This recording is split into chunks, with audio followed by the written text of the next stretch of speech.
Bonjour, je m'appelle Opaline, je suis masseuse équin et canin. Je me suis installée en février 2021. Je suis certifiée équiphysio. Pendant ma formation, j'ai pu réaliser une étude de cas et cette étude de cas m'a permis de prendre conscience de l'importance du masseur dans le suivi des chevaux de sport. Je souhaitais aujourd'hui présenter mon travail aux professionnels de la filière équestre. Pour cette étude, j'ai choisi de m'intéresser aux gestes techniques des antérieurs à l'obstacle, le troussé. Pour comprendre plus facilement la suite de mon travail, je vais vous faire un bref récapitulatif de la biomécanique. Le troussé est le geste technique effectué par les antérieurs lors de l'abord jusqu'à la face culminante du plané. Le thorax est amorti entre les antérieurs par la contraction excentrique des muscles pectoraux, du subclavier, des scalènes, du dentelé du cou et du thorax. Cette descente du thorax est combinée à une flexion de l'encolure, amortie par les muscles cervico-dorsaux. Les antérieurs sont en phase d'amortissement. Lors de la descente du thorax, les muscles en contraction excentrique ont emmagasiné de l'énergie et la libèrent en contraction concentrique pour permettre l'élévation du thorax. Cette action s'accompagne d'une extension brutale de l'encolure. Cette partie va conditionner le troussé puisqu'elle permet l'élévation de l'avant-main pour franchir l'obstacle. Le ramener s'effectue juste après la phase d'appui par le biais des muscles ici dessinés. On peut voir que le troussé est associé à une horizontalisation de la scapula et une flexion des articulations. Le troussé est permis par l'intervention du muscle dentelé ventral du thorax associé au trapèze et la flexion du membre antérieur va se faire par une contraction concentrique du triceps brachial, du muscle deltoïde, du grand rond. La flexion du coude est permise par le muscle biceps brachial et brachial et la flexion du reste du membre par les muscles antébrachiaux-caudaux. Le geste du troussé est largement initié lors de l'abord, du saut, mais les actions musculaires citées précédemment se prolongent jusqu'à la phase culminante du plané. Le troussé n'est plus, il est remplacé par la phase d'extension des antérieurs, puis l'amortissement à la réception. Bien sûr, ces actions sont accompagnées de divers mouvements de l'encolure du tronc et des postérieurs. Pour trouver les observables d'un troussé de qualité, j'ai demandé à plusieurs cavaliers professionnels leur avis. Les observables les plus importants sont une épaule élevée et avancée, une flexion optimale du carpe, une élévation du carpe, un geste symétrique des deux antérieurs, des antérieurs qui couvrent la largeur de l'obstacle, donc l'avancée du carpe, la répétabilité du geste et une rapidité dans le geste. Ce geste de qualité permet d'éviter des efforts inutiles et ainsi de diminuer la fatigue musculaire sur le parcours, mais aussi en post-effort et de réduire le risque de faute sur les barres et de blessures. À plus long terme, un geste de qualité permet une plus grande longévité. Le cheval de l'étude est une jument selle français de 9 ans. Elle fait 1m51 au garrot. Elle sort actuellement en épreuve amateur 1m, 1m10. L'objectif de la cavalière est d'évoluer vers des épreuves 120. J'ai établi un protocole de prise en charge sur 6 semaines. La jument a bénéficié d'un massage d'entretien par semaine et d'une préparation et récupération par semaine lors d'une séance d'obstacles. J'ai effectué 2 protocoles. Le premier consistait à masser uniquement les muscles acteurs du troussé. J'ai fait une pause de 10 jours et j'ai réalisé un autre protocole en prenant en charge les mêmes muscles en ajoutant l'érector spinae. Ce muscle permettant l'extension du rachis, lors de l'abord, je trouvais pertinent de le prendre en charge. Pour connaître l'impact de mes protocoles sur la jument, j'ai réalisé plusieurs mesures afin de répondre à mes observables. J'ai réalisé des mesures de protraction des antérieurs au pas et au trot à l'aide de vidéos analysées par un logiciel. Je souhaitais voir si l'amélioration de la protraction au sol permettait d'améliorer la protraction lors du troussé. J'ai fait des mesures de palpatoire pour savoir si j'avais un impact sur la densité musculaire des muscles du troussé, mais également sur la globalité du cheval. Je les ai traduites par des couleurs sur des schémas. J'ai effectué aussi des notations de réaction de la jument au toucher du pectoral descendant sur une échelle de 1 à 4. J'ai effectué diverses mesures à l'obstacle, au plané et à l'abord sur un obstacle test à chaque séance pour répondre à mes observables. J'ai fait ces mesures avec vidéo qui ont été analysées avec un logiciel à l'aide de gommettes collées sur des repères anatomiques précis. J'ai mesuré les angles articulaires de l'épaule, du coude et du carpe à l'abord et au plané, mais aussi la hauteur des carpes au plané, la distance de prise d'appel, le temps de mise en place par les antérieurs entre la prise d'appel et la flexion maximale au plané, et un angle de symétrie entre les deux antérieurs au plané. J'ai aussi fait des mesures avec le bilan fonctionnel du carpe avant-après massage et avant-après séance d'obstacles pour déterminer s'il y a une corrélation entre la flexion passive et active. J'ai mis des notes de 1 à 4. J'ai fait aussi un comptage sur le pied de réception sur un obstacle test pour voir si j'aurais un impact sur ce paramètre également. Et j'ai réalisé un questionnaire cavalier pour connaître les ressentis précis de la cavalière. J'ai réalisé une semaine de mesures à vide sans masser la jument pour avoir un constat de base. Nous allons maintenant passer à l'analyse sur ce premier constat lors de la semaine 0 sans prise en charge. Sur les schémas, on peut voir que la jument possède des tensions sur l'ensemble du corps et plus spécialement sur le côté droit et l'avant-main. La jument réagit de manière négative au toucher des deux pectoraux. La note de flexion passive sur le carpe est à son maximal à gauche et seulement à 2 à droite. Sur le graphique de la protraction au pas, nous pouvons voir que l'antérieur droit a moins de protraction aux deux mains. Ce constat se retrouve aussi au trot. À l'aide de mon questionnaire, j'ai déterminé que la cavalière sentait un déséquilibre sur les épaules et que la jument s'appuie fortement sur son épaule gauche. La cavalière ne trouve pas toujours ses places à l'obstacle et a l'impression que la jument doit faire un effort sur ses sauts. Sur les premières mesures à l'obstacle, les angles articulaires ne sont pas identiques aux deux mains, ce qui montre un manque de répétabilité du geste. Je n'ai observé aucune corrélation entre les angles à l'abord et au plané. Nous avons un écart de 5 cm entre la hauteur des carpes à gauche et à droite, et le carpe laisse peu de place à la partie distale du membre. L'angle de symétrie m'a fait déterminer que tous les sauts de l'obstacle test présente une symétrie des antérieurs au plané à main droite et aucun des sauts ne présente une symétrie des antérieurs à main gauche. J'ai constaté une différence de 30 cm entre la piste d'appel à droite et à gauche et la jument réceptionne majoritairement sur le pied gauche et la plupart du temps à faux. Je vais maintenant vous montrer l'évolution de ce constat par l'analyse de différentes données récoltées. Les massages ont permis de diminuer les tensions et de les réduire à des pastilles. À partir de la 3e semaine, les tensions à gauche et à droite commencent à s'équilibrer. Les densités gauche et droite deviennent assez homogènes lors de la dernière semaine de prise en charge. Le massage des muscles du trousset a eu aussi un impact positif sur les autres zones qui n'étaient pas massées. Je ne peux pas dire qu'un protocole a été efficace plus que l'autre, mais la prise en charge de l'érector spinae a permis de détendre la ligne du dessus. Voici un graphique mettant en relation les densités des pectoraux descendants et la réaction de la jument à leur toucher.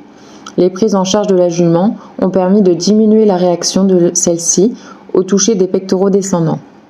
Nous sommes passés d'une jument agacée au toucher à une jument calme et détendue. Le second protocole a permis une diminution plus franche de la réaction de la jument. Sur le graphique, les deux courbes sont très proches l'une de l'autre. Il y a peu d'écart entre les notations de densité et de réaction. Globalement, les fluctuations vont dans le même sens. J'en déduis que les réactions de la jument au toucher du pectoral descendant sont liées à l'état de tension de celui-ci.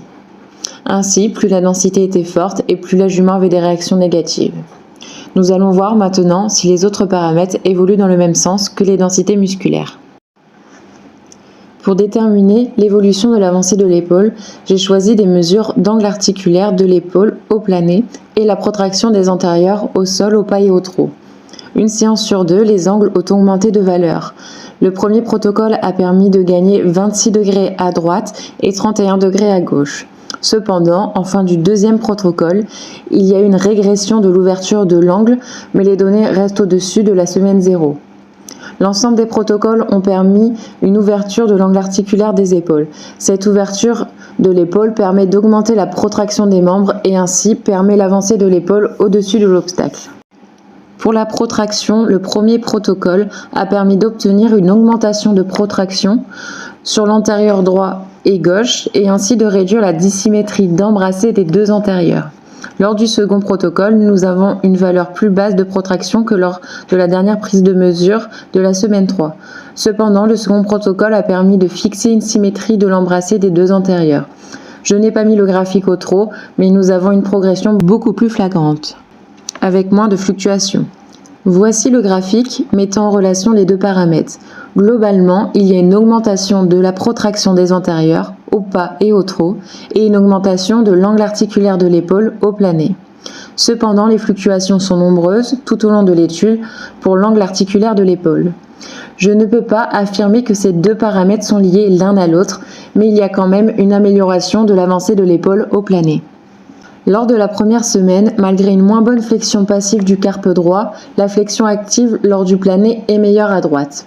On remarque également que durant l'étude, la flexion du carpe passive est excellente, mais la flexion active lors du plané au départ stagne puis trouve une amélioration. Les résultats de flexion du carpe passif et active ne sont pas corrélables.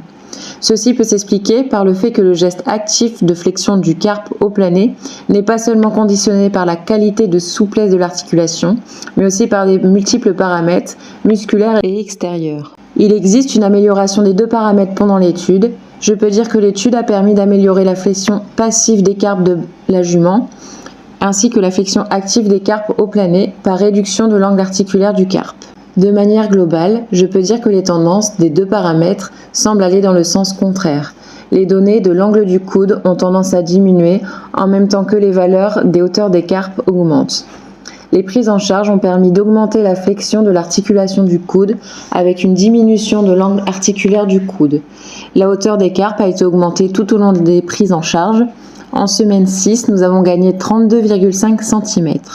Ainsi, je dirais que lors de mon étude sur la jument et surtout lors du second protocole, la diminution de l'angle du coude permet aux carpes d'avoir une hauteur plus élevée.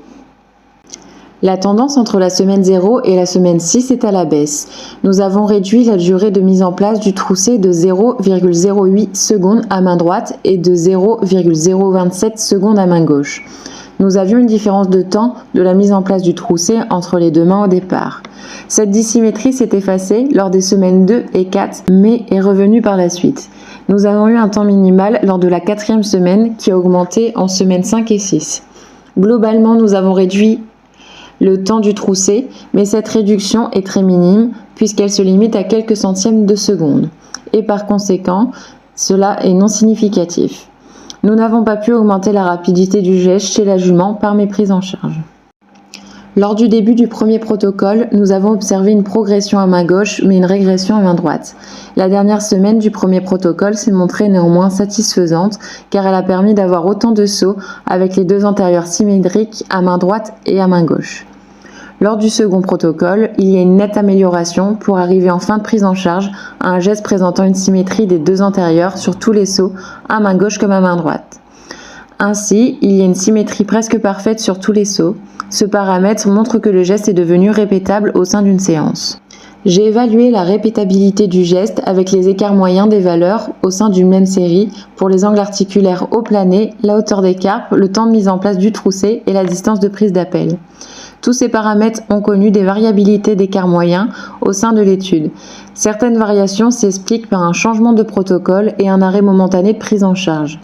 En fin d'étude, l'ensemble des écarts types ont diminué, sauf celui du temps de réalisation du trousset. Comme je l'ai expliqué précédemment, les prises en charge ont peu d'influence sur ce paramètre. Ces observations montrent donc que l'ensemble de l'étude a permis d'augmenter la répétition du geste des antérieurs de qualité au plané. Je vais maintenant vous montrer en vidéo la différence de qualité de saut entre la semaine 0 et la semaine 6 sur un saut à main droite. En semaine 0, la jument charge fortement l'avant-main dans l'abord. Nous voyons que la jument a une mauvaise flexion du coude et du carpe au plané.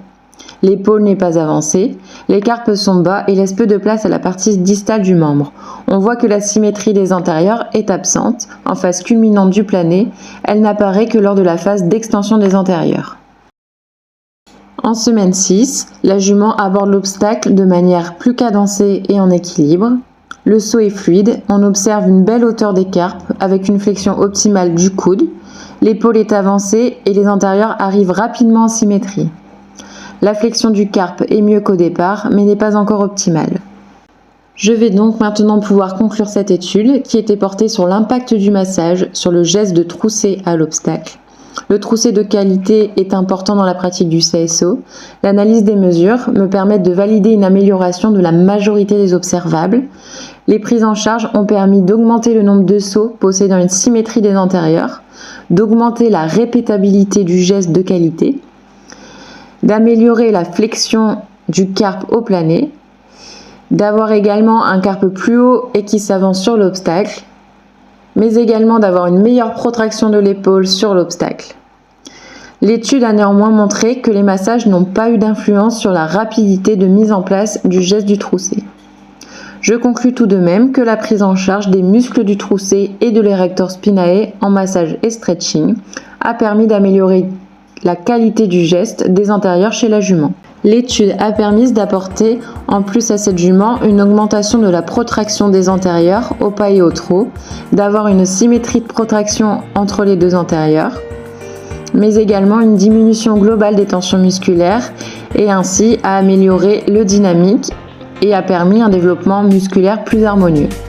Pour ouvrir un peu, je trouverais intéressant d'effectuer cette étude de cas sur un panel de chevaux de concours complet, puisque le geste des antérieurs est primordial sur le cross. Une faute des antérieurs peut vite entraîner une blessure ou une chute. De plus, le concours complet est éprouvant musculairement, d'où l'intérêt de limiter la fatigue musculaire. Je suis maintenant apte et prête à prendre en charge vos chevaux pour les accompagner dans leur saison sportive, que ce soit à la maison, dans le but de les préparer physiquement, d'améliorer un geste technique précis et leur locomotion, ou bien en concours pour les préparer à l'effort et optimiser leur récupération. Parce qu'ils sont de véritables athlètes, ils ont besoin d'être bien dans leur corps et dans leur tête pour pouvoir performer sous votre selle.